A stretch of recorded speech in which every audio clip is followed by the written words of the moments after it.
अस्सलाम वालेकुम। कहा यह जाता है कि पाकिस्तान में पाकिस्तानी फ़ौज ही है जो सबसे ज़्यादा ताकतवर है, लेकिन अगर देखा जाए तो एक और ताकत भी पाकिस्तान में मौजूद है जो ये समझती है कि वही सबसे ज़्यादा पावरफुल है, और उन्हें यह भी ज़ोम है कि पाकिस्तान में किसी भी सरकार को गिराना या किसी को सरकार दिलवाना ये उन्हीं के रहमो करम पर है। शायद यही वजह है कि पाकिस्तान के कायदीन भी उसी ताकत पर पैसा खर्च करना अपनी मजबूरी समझते हैं। वो ताकत मेरी और आपकी, हम 25 करोड़ आवाम की है, लेकिन सिर्फ नाम को, क्योंकि वो बोलती सिर्फ उन लोगों के लिए है जो उन्हें पैसा देते हैं। मैं बात कर रहा हूँ पाकिस्तान की रियासत के चौथे सतून यानी मीडिया की। और जब मीडिया का जिक्र किया जाता है तो पाकिस्तान में जो नाम हमारे सामने आते हैं उसमें जियो है, समा है, एक्सप्रेस है, एयरवाई, और इसके अलावा एक लंबी लिस्ट है जो कि हमारे सामने आती है। तो ये मीडिया का किस्सा शुरू होता है जनरल परवेज़ मुशर्रफ से, जो कि एक फ़ौजी आमिर थे। उन्होंने 1999 में इस मुल्क में मार्शल लॉ नाफिज किया। तो हुआ कुछ यूँ कि कारगिल का मुहाज जब परवेज़ मुशर्रफ ने गर्म किया तो उसकी खबरें या उसकी जानकारी के लिए जब पाकिस्तान की ऑडियंस ने अपने कौमी मीडिया यानी PTV का रुख किया तो उन्हें ऐसा कोई बहुत ज़्यादा खबरें कारगिल के मुतालिक नज़र ना आईं। तो ऐसे में यही ऑडियंस ने रुख किया CNN और BBC का, क्योंकि उन्हें तो जानकारी चाहिए थी। और ये दोनों चैनल जो दिखा रहे थे शायद वो हमारे यहाँ पर हजम करना मुश्किल था। 1999, this place became the center of much international intrigue and war between India and Pakistan. Prime Minister Atal Bihari Vajpayee made it clear that India would emerge victorious. हम शांति चाहते हैं, ये तो दुनिया ने देखा। अब दुनिया ये देखेगी कि हम शांति की रक्षा के लिए अपनी शक्ति का भी प्रदर्शन कर सकते हैं। तो यही शायद वो पॉइंट था जहां पर जनरल परवेज़ मुशर्रफ ने ये फैसला किया कि पाकिस्तान का एक अपना प्राइवेट सेक्टर का मीडिया होना चाहिए, जो कि आवाम को जैसा हो रहा है, जहां हो रहा है, वो दिखाने के काबिल तो हो, लेकिन उसके साथ साथ पाकिस्तान का बरसरे इक़्तिदार तबका उन पर नज़र भी रख सके और उन्हें रेगुलेट भी कर सके कि क्या दिखाना है और क्या नहीं दिखाना। खैर, ये वो मुकाम था जहां पर परवेज़ मुशर्रफ ने 2002 में प्राइवेट मीडिया चैनल्स को NOC जारी करना शुरू किए। लेकिन शायद परवेज़ मुशर्रफ ये नहीं जानते थे कि जिन मीडिया हाउसेस को वो NOC जारी कर रहे हैं यही मीडिया हाउसेस उनके इक़्तिदार के खात्मे का बाइस बनेंगे। और वैसा ही हुआ। मुशर्रफ को बहुत जल्द इस चीज़ का एहसास हो गया कि उन्होंने अपने हाथों से ही एक ऐसी पार को जन्म दिया है जो कि अब खुद उनके इक़्तिदार के खात्मे का बाइस बनने जा रही है। तो जनरल परवेज़ मुशर्रफ, जो कि पाकिस्तानी फ़ौज के कमांडर थे, आर्मी चीफ थे, उन्होंने इस पावरफुल मीडिया के साथ पंजा आज़माई का फ़ैसला किया और अपने हाथों से तराशे हुए बुत से वो खुद ही डरने लगे और मीडिया पर पाबंदी लगाई। अब जब मीडिया पर पाबंदी लग चुकी थी तो अब की बार ताकत दिखाने की बारी थी मीडिया की, और फिर वैसा ही हुआ। टी स्टॉल से लेकर घर के TV लाउंज में पड़े टेलीविज़न स्क्रीन्स पर एक ही तरह के जुमले झिलमिलाने लगे, और वो यही थे, मुशर्रफ आज गया, मुशर्रफ कल गया, मुशर्रफ ताकत खो रहा है, वर्दी उतार रहा है। वो कि स्क्रीन का हर लम्हा मुशर्रफ को विलन बनाने में लगा रहा। लेकिन अभी इस मुकाम पर मीडिया ने किसी के पलड़े में अपना वजन नहीं डाला था, क्योंकि अभी मीडिया को खुद किंग बनना नहीं था, बल्कि जो मौजूदा किंग था उसको गिराना था और आने वाले किंग को अपने मसल्स दिखाने थे और ये बावर करवाना था कि तुम्हें लाने वाले और पहले को गिराने वाले हम हैं। और वही हुआ, मुशर्रफ को वर्दी उतारना पड़ी। झूठे बेबुनियादी इल्ज़ामात मेरे पे लगाए। मेरी रेजिग्नेशन आज speaker of the national assembly के पास पहुंच जाएगी। और उसके बाद मीडिया ने पाकिस्तान पीपल्स पार्टी के हक में जो मजलूम बयानियाँ बनाया वो सारी दुनिया ने देखा और पूरे पाकिस्तान में वो बयानियाँ हाथों हाथ लिया गया।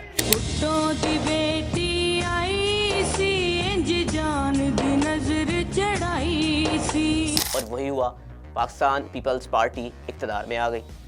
यूसुफ रज़ा गिलानी वज़ारत उज़्मा का हलफ उठा चुके हैं और उसके चंद ही अरसे बाद आसिफ अली जरदारी सदर पाकिस्तान के ओहदे पर विराजमान हो जाते हैं। वक्त यूं ही गुजरता रहा मगर ताकत की ये चौमुखी लड़ाई अभी भी जारी थी, क्योंकि मीडिया जो खुद को असल किंग मेकर कंसीडर कर रहा था उसका ख्याल था कि उसकी ताकत को अभी तक एक्नॉलेज नहीं किया गया। बल्कि पाकिस्तान पीपल्स पार्टी जो इक़्तिदार में आई है वो यही समझती है कि ये महज उस कुर्बानी का सिला है जो उन्होंने बेनज़ीर भुट्टो की सूरत में दी है। हालांकि जरदारी हुकूमत मीडिया को करोड़ों रुपए के इश्तिहारात भी दे रही थी, मगर ताकत का ये बदमस्त हाथी चिंगाड़ने लगा और कहानी फिर बदलना शुरू हो गई। एक तरफ ये नारे लग रहे थे कि अजब करप्शन की गजब दास्तानें पाकिस्तान में जन्म ले रही हैं, तो दूसरी जानिब यही मीडिया ऑपोजिशन के रहनुमाओं को मुकम्मल कवरेज दे रहा था। अभी मीडिया ट्रायल तो जारी ही था कि खबरें आने लगी कि यूसुफ रज़ा गिलानी को अदालती ट्रायल का भी सामना करना पड़ेगा, और वही हुआ। अदालत ने वज़ीर आज़म यूसुफ रज़ा गिलानी को नाअहल कर दिया। और ये आपको ताज़ा खबर दे रहे हैं कि चीफ जस्टिस ने दिलबाग जो है वज़ीर आज़म यूसुफ रज़ा गिलानी नाअहल हो गए हैं। चीफ जस्टिस ने दिलबाग दिया है कि यूसुफ रज़ा गिलानी नाअहल हो गए हैं। 7 रुकनी बेंच ने 26 अप्रैल को यूसुफ रज़ा गिलानी को तौहीन अदालत में सज़ा दी थी। उसके बाद पीपल्स पार्टी ने जिस शख्स को वज़ीर आज़म बनाया वो राजा परवेज़ अशरफ थे, लेकिन वो जब यूसुफ रज़ा गिलानी की काबीना में वज़ीर पानी और बिजली थे तभी उनके खिलाफ मीडिया एक बड़ा स्कैंडल सामने ले आ चुका था, और उसी की बुनियाद पर उन्हें राजा रेंटल का खिताब भी मीडिया के कैमरों के सामने ही दिया गया था। लेकिन अब ये वो वक्त था कि राजा परवेज़ अशरफ के पास भी अपने इक़्तिदार को एंजॉय करने के लिए कोई बहुत ज़्यादा टाइम नहीं बचा था। लिहाजा बजाय इसके कि मीडिया उन्हें भी इक़्तिदार की कुर्सी से नीचे खींचता, मीडिया ने जो उनका पुराना स्कैंडल था या जो उनका बैगेज जो उनके साथ था उसी पर उसे रगीदना मुनासिब समझा, क्योंकि मीडिया उन्हें अपनी पावर तो दिखा चुका था और अब मीडिया की नज़रें उस घर के यानी वज़ीर आज़म हाउस के अगले मकीन पर थी जो कुछ ही दिनों में उस घर में आने वाले थे। पीपल्स पार्टी तकरीबन मंजरनामे से आउट हो चुकी थी और अब की बार मुकाबला था नवाज शरीफ और इमरान खान के दरमियान। दोनों पार्टियां अपनी कैंपेन के लिए मीडिया को करोड़ रुपए इश्तिहारात की मद में दे रही थी। मीडिया के लिबादे में बैठे सेठ इन दोनों में से किसी ऐसे शख्स को इक़्तिदार में लाना चाह रहे थे जो कारोबार हुकूमत को भी महज कारोबार की तरह ही चला सके। लिहाजा कुर्रा फ़ाल नवाज शरीफ के नाम निकला, और यहाँ तक के हतमी नताइज से पहले ही नवाज शरीफ की विक्ट्री स्पीच मीडिया ने बराह रास्त नशर कर डाली। नवाज शरीफ ने इक़्तिदार संभाला और एक मखसूस जो उनका एक अपना अंदाज है उसमें वो कारोबार हुकूमत चलाने लगे। लेकिन नवाज शरीफ की बदकिस्मती ये कि मीडिया के सेठ 2 ग्रुपों में बढ़ चुके थे। एक ग्रुप नवाज शरीफ को सपोर्ट करने लगा और दूसरे ग्रुप ने इमरान खान की धांधली का बयानिया इस शद्दोमद से चलाया, इतना ज़बरदस्त किस्म का इस बयानिए को फैलाया कि अगर इमरान खान धरने में खाली कुर्सियों से, जी हाँ खाली कुर्सियों से भी खिताब करते तो मीडिया उस खिताब को बराह रास्त चलाता और ऐसी मंजरकशी करता कि यूँ लगता कि इमरान खान के आगे इंसानों का समंदर है कि जिससे वो मुखातिब हैं। हुकूमत मीडिया मैनेजमेंट के लिए भरपूर पैसा खर्च कर रही थी, मरियम नवाज़ जो हैं वो इसको लीड कर रही थी, लेकिन मीडिया के 2 ग्रुपों में से एक ग्रुप डॉन लीग्स पर शादियाने बजाने लगा। अभी इस डॉन लीग्स पर तज्जिए तबसरे जारी थे कि एक ऐसी खबर आ गई कि जिसके बाद नवाज शरीफ का हामी मीडिया ग्रुप भी मजबूर हो गया और उसे पैनामा पेपर्स चलाने पड़े। पाकिस्तान के कई सियासतदान, ताजिर और सनतकार बैरून मुल्क कंपनीज के मालिक निकले। और फिर पैनामा से डसे नवाज शरीफ को अदालत के काजी ने भी समन जारी कर दिए, और फिर वही हुआ जो कि यूसुफ रज़ा गिलानी के साथ माजी में हो चुका था। वजीर आजम नवाज शरीफ को नाअहल करार दे दिया है। सुप्रीम कोर्ट ने वजीर आजम नवाज शरीफ को नाअहल करार दे दिया है। पनामा का बड़ा तारीखी फैसला। आप देखें कि 2002 में जन्म लेने वाला ये मीडिया कुछ ही सालों में अभी तक पाकिस्तान के 3 वज़राए आज़म को घर भेज चुका था, और अब नवाज शरीफ के बाद बारी थी शाहिद खाकान अब्बासी की। शक्लें बदली थी लेकिन मामला वही था। जैसे यूसुफ रज़ा गिलानी के बाद राजा परवेज़ अशरफ ने वज़ीर आज़म का हलफ उठाया था तो उनके मुतल्लिक भी मीडिया उनके इक़्तिदार में आने से पहले ही स्कैंडल्स ब्रेक कर चुका था। राजा रेंटल का खिताब उन्हें दिया जा चुका था। तो ऐसे ही जब शाहिद खाकान अब्बासी ने भी इक़्तिदार संभाला तो उनके इक़्तिदार संभालने से पहले ही मीडिया नवाज शरीफ कबीना में बतौर वज़ीर होते हुए उनका LNG स्कैंडल ब्रेक कर चुका था। अब इन एक्शन है। LNG स्कैंडल की बंद फाइलें फिर से खुल गई हैं। शाहिद खाकान अब्बासी को भी बुलावा आ गया है। तो ये वो एक बैगेज था जो शाहिद खाकान अब्बासी भी अपने साथ लाए थे, लेकिन अब की बार वही सूरत हाल थी। वक्त बहुत कम था जो कि शाहिद खाकान अब्बासी ने बतौर वज़ीर आज़म गुजारना था। लिहाजा मीडिया की नज़रें एक दफ़ा फिर بجائے اس کے کہ شاہد خاقان عباسی کو گرانے پر ہوتی، وہ اسی طرف دیکھ رہے تھے کہ وزیر اعظم ہاؤس کا اگلا مکین کون ہے اور کسے اس گھر کا مہمان بنانا ہے۔ انتخابات 2018 کے بعد عدالت عظمیٰ سے صادق و امین کا لقب پانے والے اور پاکستان کے میڈیا کو TRP دینے والے عمران خان وزیر اعظم کے منصب پر آ چکے تھے۔ ان کی جماعت برسر اقتدار تھی، لیکن اب کی بار چیزیں مختلف تھیں۔ چیزیں کچھ ایسے مختلف تھیں کہ ہر جماعت، وہ پیپلز پارٹی تھی یا نون لیگ، انہوں نے اپنے دور حکومت میں آتے ہی میڈیا کو حصہ بقدر جثہ دیا تھا، مگر پھر بھی ڈسے گئے تھے۔